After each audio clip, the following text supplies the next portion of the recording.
9:33 on the timer. This is MountainPeak17. This is probably part 1. There's probably going to be 2 parts. All right, MountainPeak17. Let's see what you need for your update. This is an annual client reading. If you want your own reading, just CassieThings@gmail.com, or you can message me, Mind, Body, Spirit with Cass.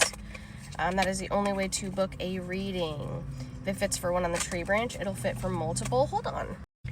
23 seconds on the timer. A message popped up, and 777 was on the message, and it was the people that did you wrong essentially are going to reap what they're sowing, and that allow the higher power to guide you along your highest path. That may resonate for you. All right, so what's up and coming?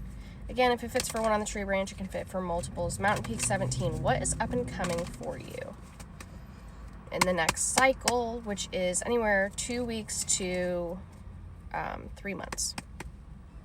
Tell me, Spirit. Tell me, Most High. What's up for MountainPeak17? A little topsy-turvy. You're going to go through periods where you feel strong, weak, strong, weak. Am I doing the right thing? Am I not doing the right thing?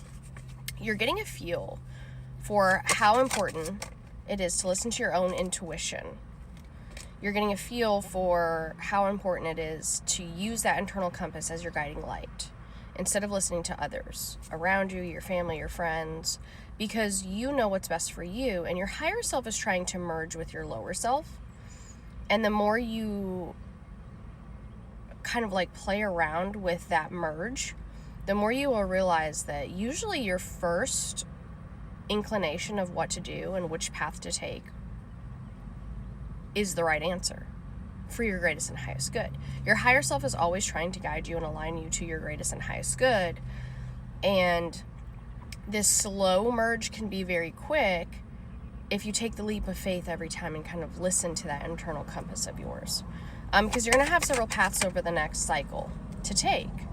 And these paths involve looking at the past and kind of what you want to do with previous situations. And it's not to rekindle anything.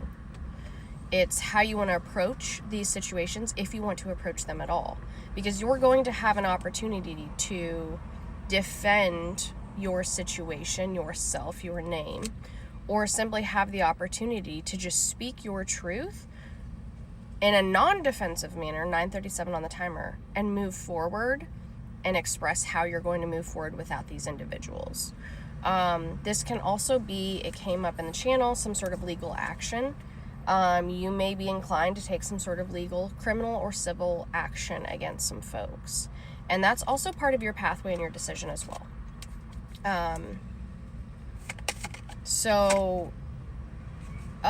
It's like coming through the channel that it may help now to write out in a journal all of these people that truly came against you. And by that I mean they actively tried to rip you from your pathway, take opportunities away, abuse you in some way, whether it's mentally, physically, financially, spiritually.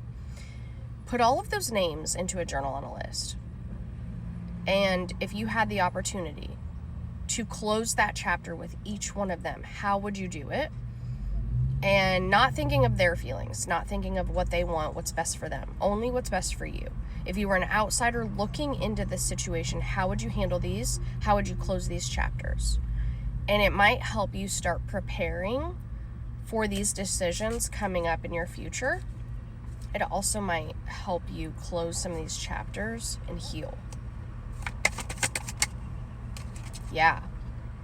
It's gonna provide you clarity on some of these situations as well that you weren't anticipating. It's gonna be like little aha moments. In some of these situations, you're gonna realize, oh my gosh, I actually put this to bed. I put it to rest. I have no emotional tie to this. It doesn't upset me. It doesn't make me sad. I'm completely neutral. Therefore, this chapter is already closed. So if it's criminal or civil, confirmation, if it's criminal or civil, all right, now how would you handle it? Or would you just wash your hands clean of it and just pretend like you never met these people in your entire life?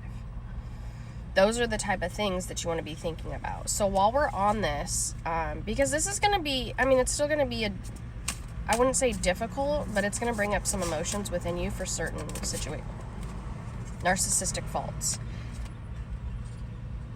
Lean strong onto how the narcissist in your past affected you and impacted you mentally, spiritually, physically, financially. Really focus on what you would do as an outsider looking in. And this isn't about revenge. This is about your justice being served and you moving forward. This is also card 17. There's some clarity there. Also, on the other side of that coin, it's reversed, which means you're not falling into traps of narcissists or people with narcissistic faults. You are learning from your past. You don't have any personal karma that you're concerned about at the moment. Now, energy sponge is reversed, so this is, I align my internal and external balance, but also allowing others to utilize the energy that you carry. You're not still being an energetic sponge for people, but this is also because you've done a really good job kind of getting some people out of your life that were like energy vampires. But going forward, Spirit Most High, some trauma, healing, anything that's going to come up in this next cycle that MountainPeak17 needs to. Wounded inner child. My past is full of lessons that helped me be who I am today. That was reversed. So you're actually slowly but surely healing that wounded inner child as you go along this journey and getting close to maybe children or close family members that you do still trust. It is part of this. So imposter syndrome is upright here. This could still play a factor in the upcoming cycle, which is I acknowledge my past accomplishments and believe in my future successes.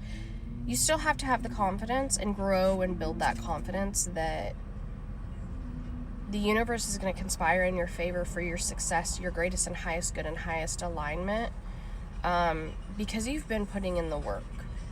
Because of these trials and tribulations that you've already experienced, it's simply, and 44 may be relevant, double fours. You may be seeing a lot of double fours coming up, and a hummingbird. It's like sign synchronicity, hummingbird, multiple hummingbirds perchance. I don't know. Maybe that's significant for you. Do the work. Now, okay, so you are doing the work. This is great. Your soul tribe will start coming in over the next 6 months. But shadow work is still kind of reversed here, 737 on the timer. Again, 3773 is going to be really significant for you. This shadow work, you're actually going to kind of walk yourself right into it if you do this journal thing with your past people. It's going to provide you a lot of healing, a lot of clarity. It's going to be doing some shadow work on its own. And you're the type that's kind of an overthinker. Like, you're going to evaluate and evaluate and evaluate until you can't evaluate it anymore. And you're going to process those things. Now, movement, you still need to do some movement. Get a good exercise routine. Even if it's 20 minutes of walking a day, start it there. Energy protection. You may need to, I know this has came up in your readings before, but really, really, really grounding. Even if it's 10 minutes a day, it's still nice weather. You still have a couple months of nice weather where you can get some grounding in and put it as part of your daily routine. A checklist may help with that journal. That's how I started my journey. I literally broke it into 3 categories: mind, body, spirit. And I made a checklist of everything I wanted to do to impact and improve and elevate myself in the mind, body, and spirit category. And then I incorporated each of those things into my daily routine. So like, for instance, now, besides work, obviously what I incorporate into my daily routine is grounding, trail hiking, and exercise. At minimum 30 minutes at the gym, if not longer. Self-care is huge for me right now because, again, it's hard to balance all 3 at all times. So if you need to heavily, it's like a teeter-totter. If you need to heavily focus more on like the mind and spirit, you do that, and sometimes the body part takes a back seat. Well, eventually you get to the point where, okay, I've got the mind and the spirit right. Let me balance out the body. See what I'm saying? 9:31 on the timer. Okay, so I knew there was going to be a part 2 to this reading. MountainPeak17. Yeah, vibrational alignment. So you're really being called to ground more. 9:44 on the timer. There's double fours again. And it was 9:44 seconds as I'm filming. At the same time, I read 9:44. Double confirmations. Your spirit team, the Most High, is really trying to get you vibrationally aligned. So in part